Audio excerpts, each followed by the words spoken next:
आसाम प्रदेश कंग्रेस कमिटिनि बे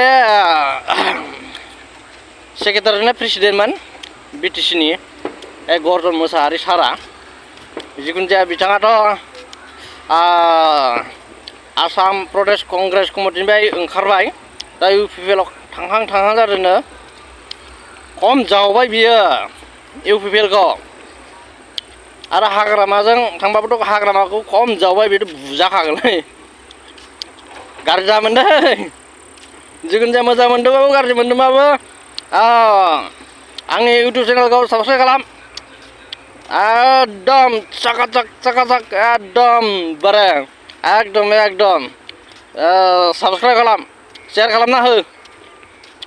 गर्जन मोसाहारिया मा खालामनो सानखो आरो फेसबुकाव नायदोंबाथाय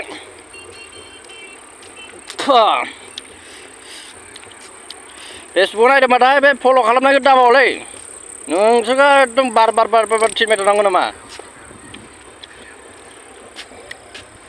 आंनि मोजां गाज्रि खबर लानो थाखाय